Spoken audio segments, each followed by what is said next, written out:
Vamos abrir as nossas Bíblias no livro de Gênesis, capítulo 3, versículos 1 a 10. Assim diz a palavra de Deus. Mas a serpente, mais sagaz que todos os animais selváticos que o Senhor Deus tinha feito, disse à mulher: É assim que Deus disse: não comereis de toda a árvore do jardim? Respondeu-lhe a mulher: do fruto das árvores do jardim podemos comer, mas do fruto da árvore que está no meio do jardim, disse Deus: dele não comereis, nem tocareis nele, para que não morrais. Então a serpente disse à mulher: é certo que não morrereis, porque Deus sabe que no dia em que dele comerdes, se vos abrirão os olhos, e como Deus, sereis conhecedores do bem e do mal. Vendo a mulher que a árvore era boa para se comer, agradável aos olhos, e árvore desejável para dar entendimento, tomou-lhe do fruto e comeu, e deu também ao marido, e ele comeu. Abriram-se então os olhos de ambos, e percebendo que estavam nus, coseram folhas de figueira e fizeram cintas para si. Quando ouviram a voz do Senhor Deus, que andava no jardim pela viração do dia, esconderam-se da presença do Senhor Deus, o homem e sua mulher, por entre as árvores do jardim. E chamou o Senhor Deus ao homem e lhe perguntou: onde estás? Ele respondeu: ouvi a tua voz no jardim, e porque estava nu, tive medo e me escondi. Oremos. Santo Deus, nosso Pai, abençoa a exposição da tua palavra e abre o nosso entendimento para que possamos compreender a tua mensagem aos nossos corações no dia de hoje. Nós te pedimos agradecidos, em nome de nosso Senhor e Salvador Jesus Cristo. Amém. Sócrates, um dos maiores filósofos da antiguidade, afirmou: só sei que nada sei.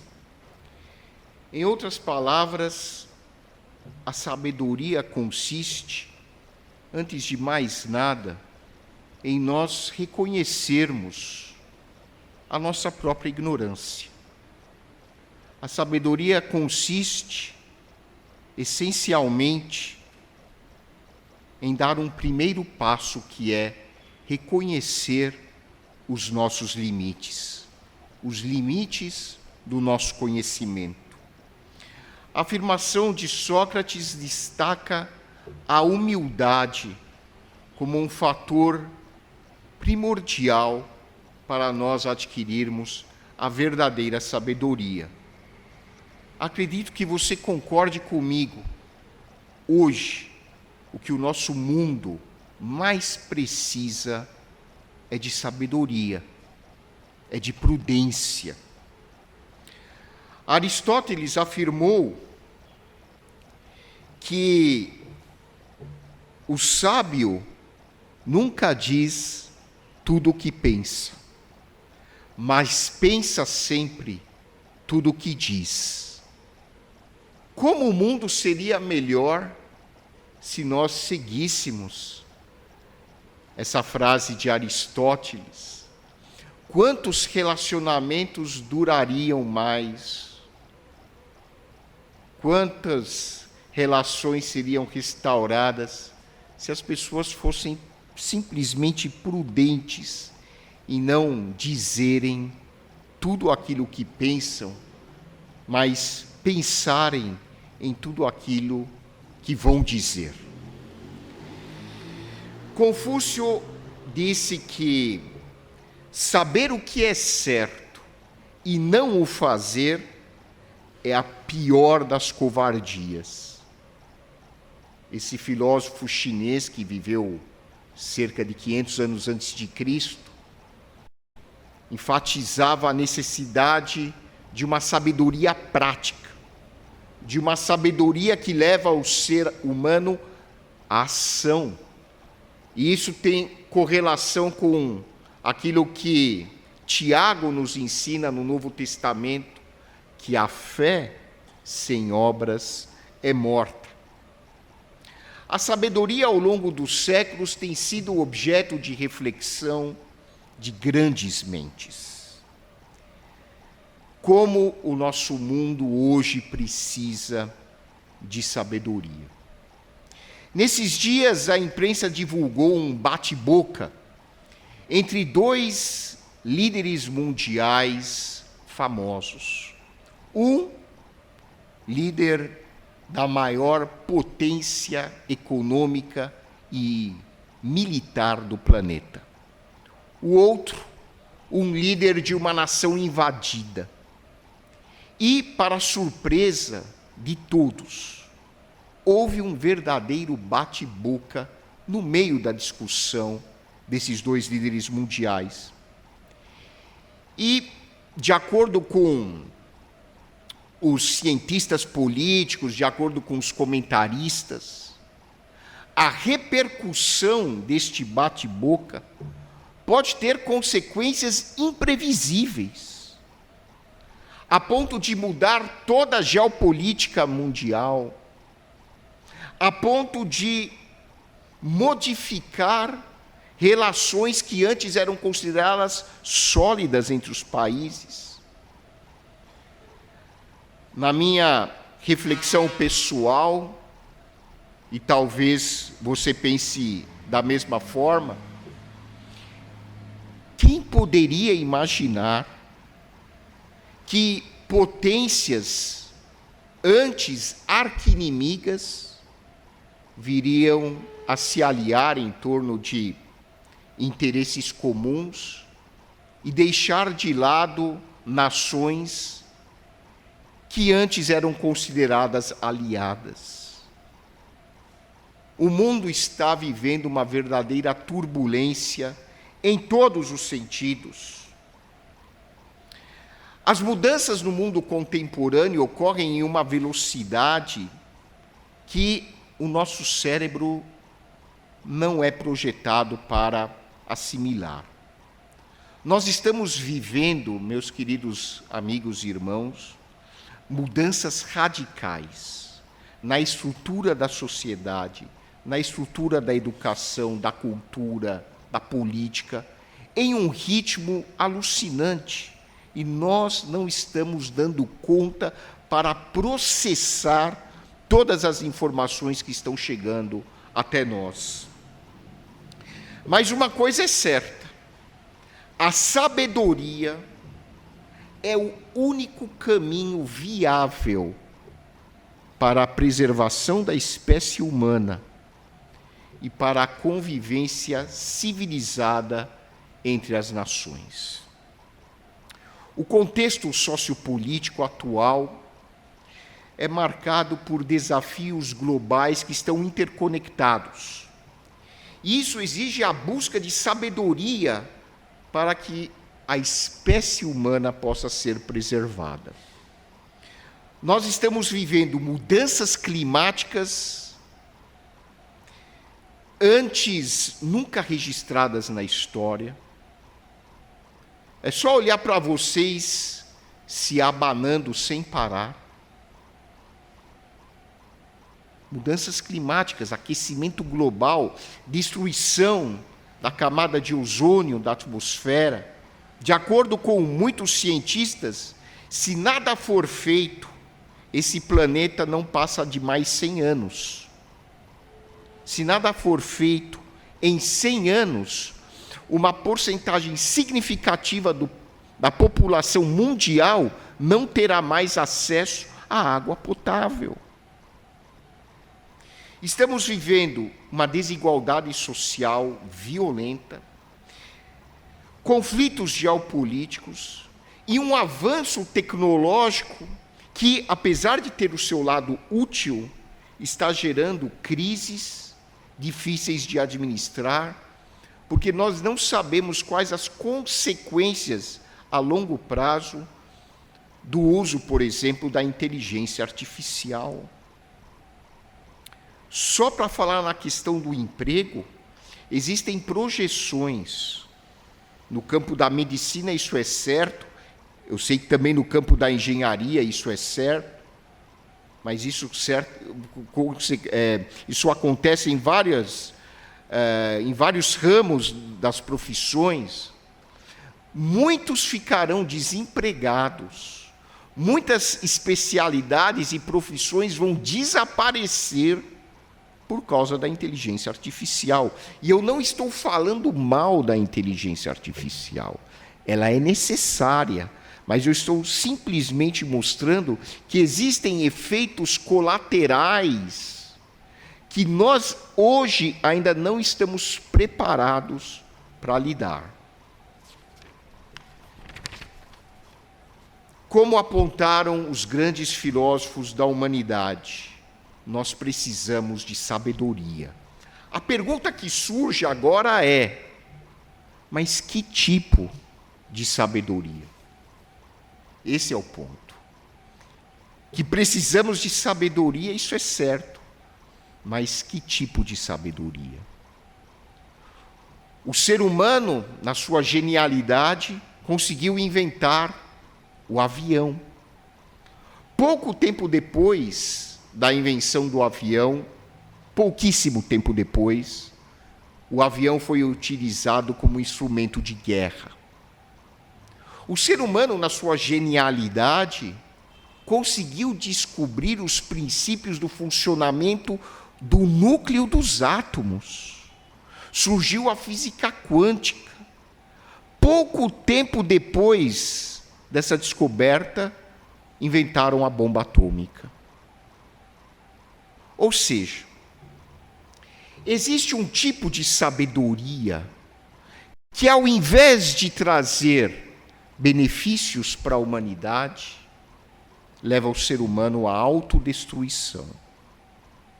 O que a Bíblia nos ensina é que quando a sabedoria é impulsionada por motivos egoístas, quando a sabedoria é motivada pela ganância humana, quando a sabedoria é ancorada no orgulho próprio, ela, ao invés de ser uma bênção, se torna uma grande maldição.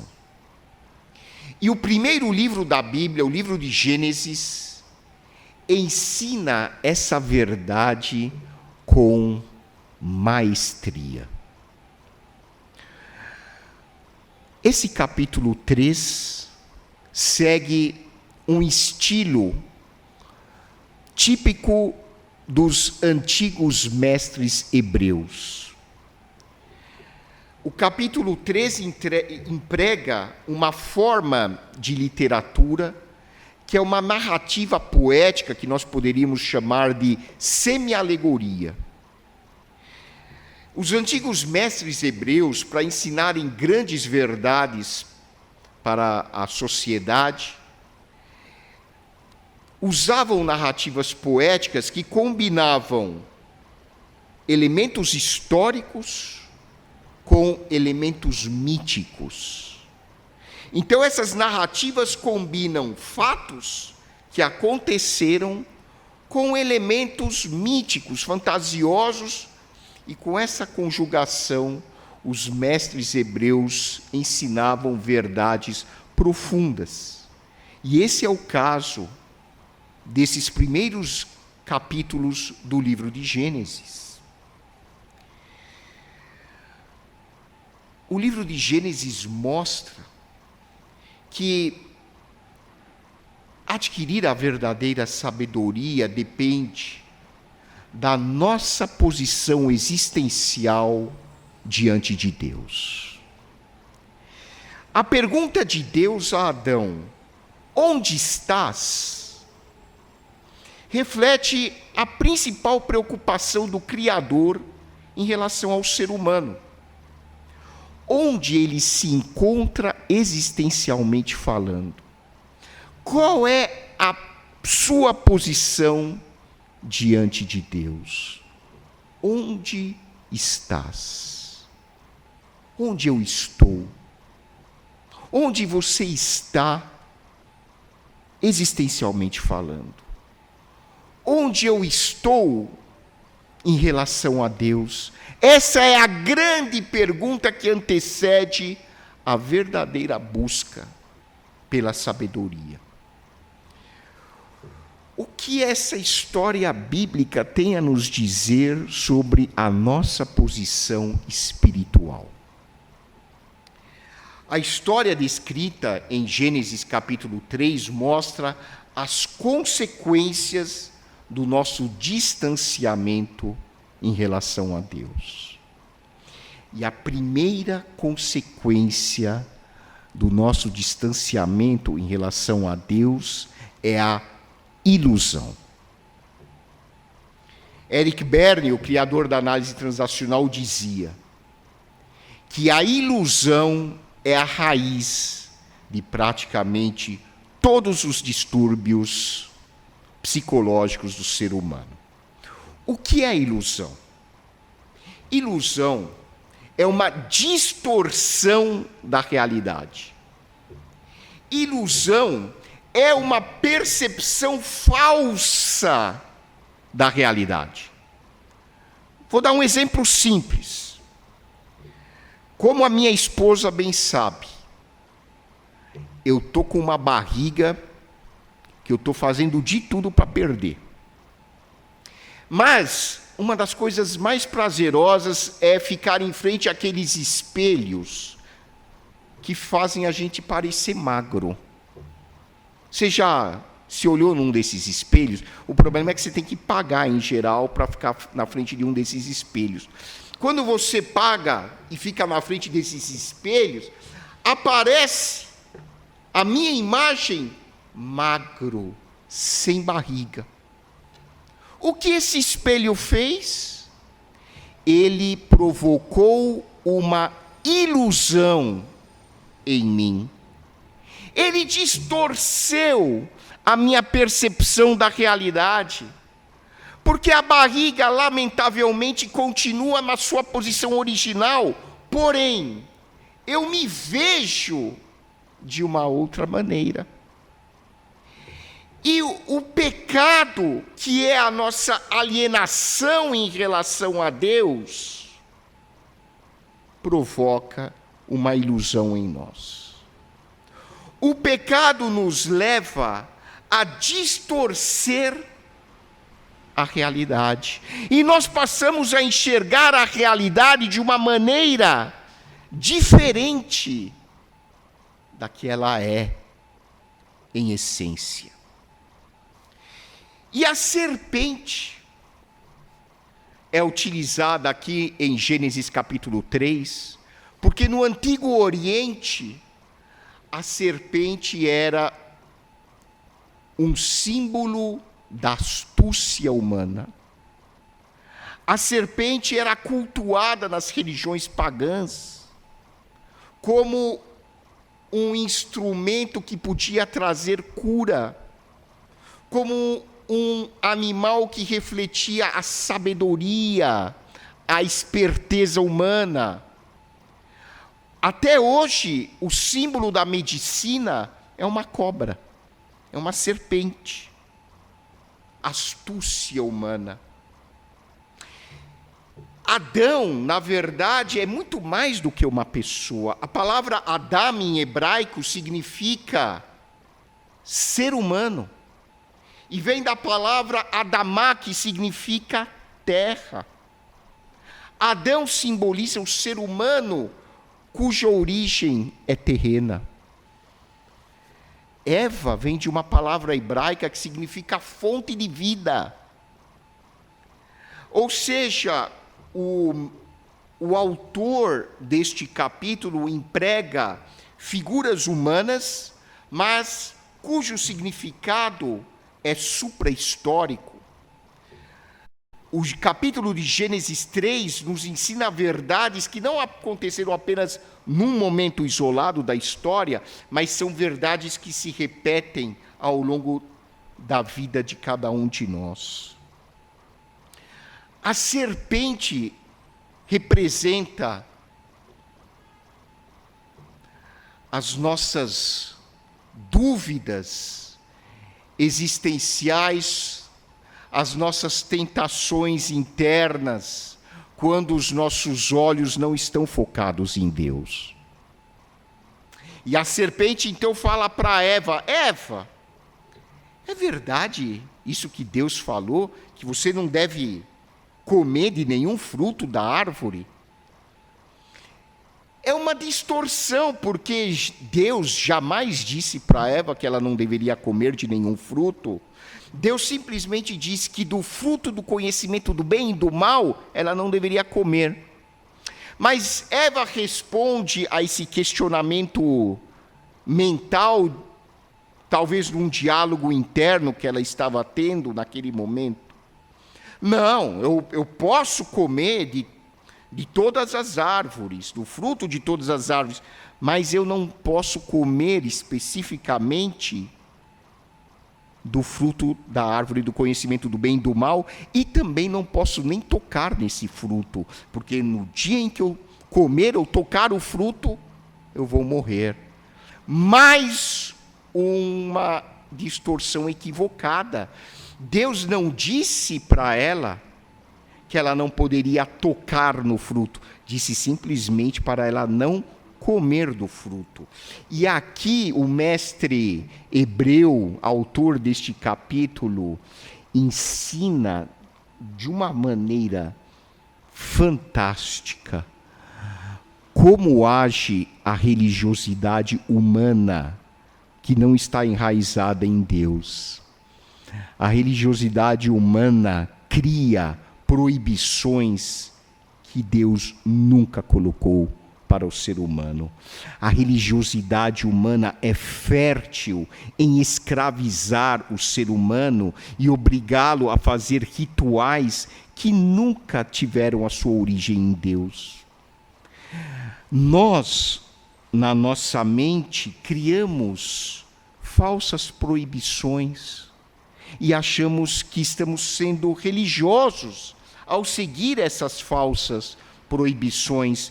E Eva, recém-criada por Deus, já estava inventando regras. Eu não posso nem tocar naquele fruto.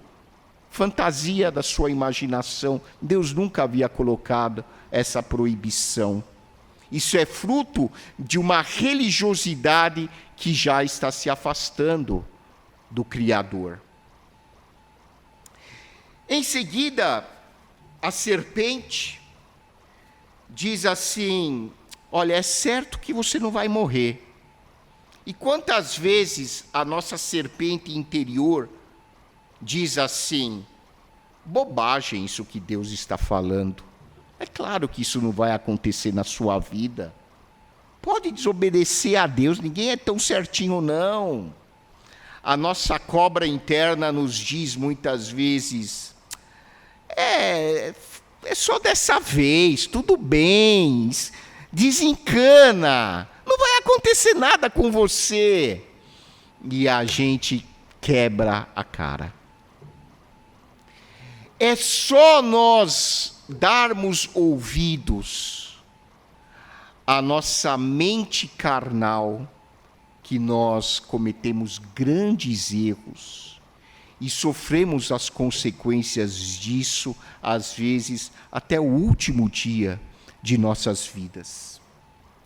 E aí, então, a serpente diz: se você comer dessa fruta, você vai passar a conhecer o bem e o mal, você vai ser como Deus. Que ilusão! A serpente estava dizendo para Eva: Eva, coma dessa fruta, você não tem ideia de como vai ser bom na sua vida, você vai ser como Deus, você vai conhecer o bem e o mal como Deus. Ilusão, que ilusão. O que representa a árvore do conhecimento do bem e do mal? Você já se perguntou Por que Deus, sendo tão bondoso, não quer permitir ao ser humano o acesso a uma árvore que dá o conhecimento do bem e do mal? Porque esse conhecimento do bem e do mal é um tipo de sabedoria que é independente de Deus. É aquela sabedoria que nasce do orgulho humano.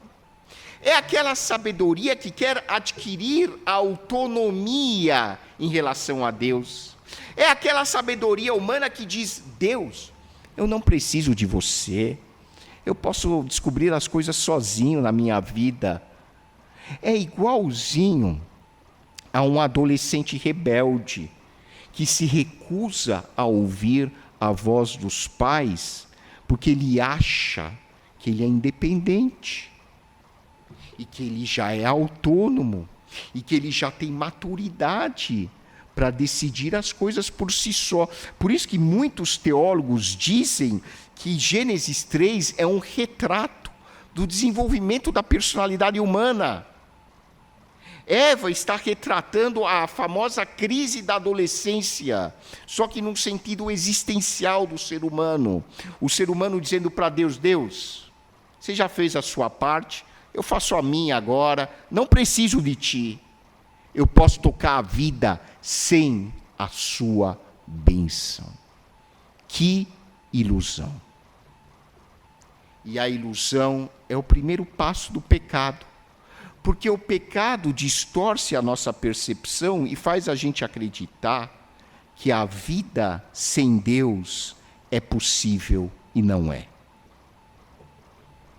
Nós não podemos viver um minuto sequer das nossas vidas sem Deus ao nosso lado.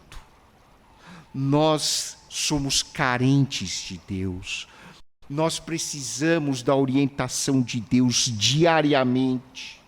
Nós precisamos da orientação de Deus até para tomarmos pequenas decisões. Porque é só nos desviarmos 1 milímetro da vontade de Deus que as consequências negativas já surgem nas nossas vidas. Em segundo lugar, o distanciamento em relação a Deus produz a cobiça. Em primeiro lugar, produz a ilusão. O segundo passo, a cobiça. Eva, já iludida pela serpente, olha para aquela árvore e diz assim: que árvore linda!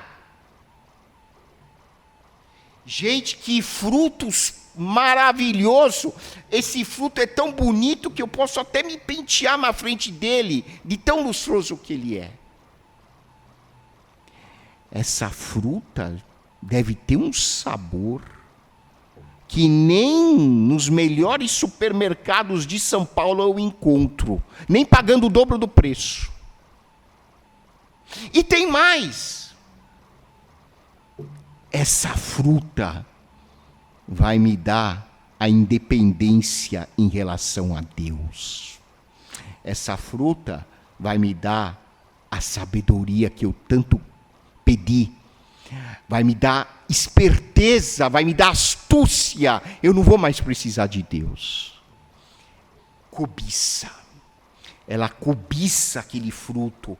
Ela cobiça uma falsa sabedoria. Ela cobiça porque ela é movida pela atração física em relação à árvore, pelo orgulho, pela arrogância, e ela quer o distanciamento em relação a Deus, porque ela não aguenta mais viver debaixo da bênção do Pai, ela quer autonomia.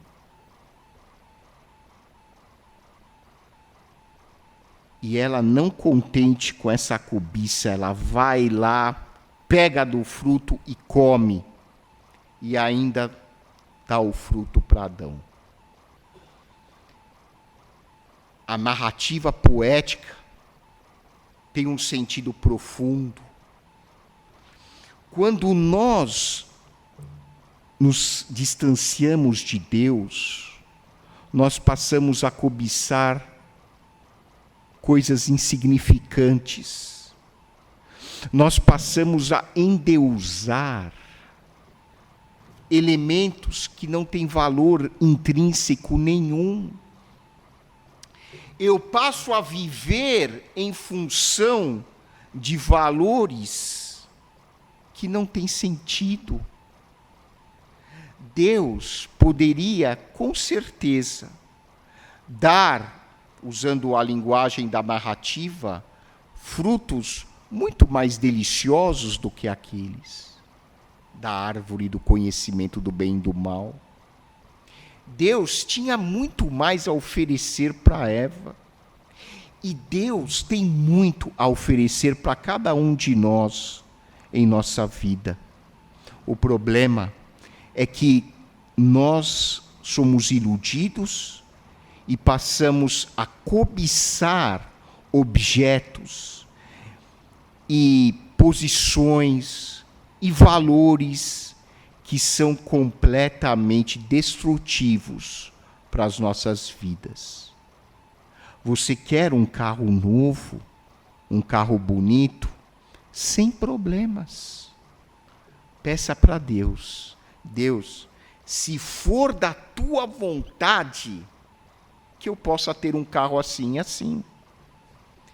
Você almeja uma posição melhor no seu trabalho, sem problemas. Deus, se for da tua vontade, que eu receba uma promoção. Você quer comprar uma televisão de XYZ polegadas? Sem problemas. Deus, se for da tua vontade, que eu possa ter essa televisão no meu quarto, para assistir a Copa de 2026, mas só se for da tua vontade. Isso é a verdadeira sabedoria.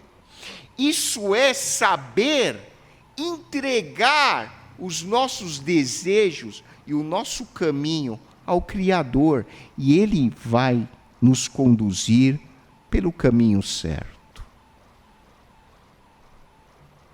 E, finalmente,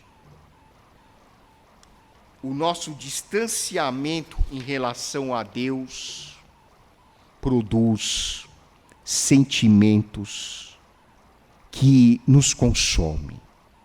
Produz culpa, produz vergonha, produz ansiedade, produz medo, produz frustração. Eva e Adão comem do fruto. O que acontece logo em seguida? Perceberam que estavam nus. Sentiram vergonha. E aí, quando Deus passeia pelo jardim, qual foi a pergunta que ele faz para o ser humano? Onde estás? Cadê vocês? Vocês sempre estiveram aqui para viver em comunhão comigo? Onde vocês estão? Eva, Senhor, nós percebemos que nós estamos nus, estamos envergonhados, nós estamos nos sentindo culpados e tivemos medo, por isso que nós nos escondemos atrás das árvores, para o Senhor não nos ver. Medo, culpa, frustração, ansiedade, vergonha. De onde surgem esses sentimentos na visão espiritual do autor de Gênesis? Quando nós nos separamos de Deus, nós nos sentimos vulneráveis. Nós nos sentimos nus, espiritualmente falando. Nós nos sentimos desprotegidos. Nos sentimos expostos, falhos, indignos. Nós nos sentimos como pessoas inadequadas, que não merecem a bênção de Deus, não merecem ser aceitos por Deus. E aí surge, então, toda a gama de emoções ruins, não saudáveis. Ou seja, o que Gênesis nos ensina é que a primeira pergunta, quando nós estamos mal, sentimentalmente falando, não é dizer por que eu estou assim. A primeira pergunta é: onde eu estou? Porque nós temos a mania de dizer assim para nós mesmos: por que eu estou com tanta ansiedade? Por que eu estou me sentindo amedrontado? Por que eu estou com vergonha? Por que eu estou me sentindo culpado? Essa não é a primeira pergunta. A primeira pergunta é aquela que Deus fez ao ser humano: onde estás? A pergunta que eu devo me fazer é: onde eu estou aqui e agora na minha relação com Deus? Quando eu me reaproximar de Deus, eu estarei bem, estarei em paz. Por isso, a Bíblia nos ensina que a solução para a verdadeira sabedoria está na pessoa de Jesus Cristo. O apóstolo Paulo nos apresenta Jesus Cristo como a sabedoria de Deus e o poder de Deus. E quando o ser humano recebe pela fé em seu coração Jesus Cristo como Senhor e Salvador da sua vida, ele está adquirindo a verdadeira sabedoria de Deus, porque o Filho de Deus, pelo Espírito Santo, passará a conduzir a sua existência ao longo de toda a trajetória humana. Você e eu queremos ser sábios. Você e eu queremos ter paz. Onde nós estamos agora, aqui? Que a nossa sabedoria seja verdadeiramente aquela sabedoria que vem de Deus, e não a falsa sabedoria que nos ilude. Que a nossa sabedoria seja, em primeiro lugar, ter comunhão com Deus por meio de Jesus Cristo. Você já convidou Jesus Cristo para morar na sua vida? Que Deus nos abençoe.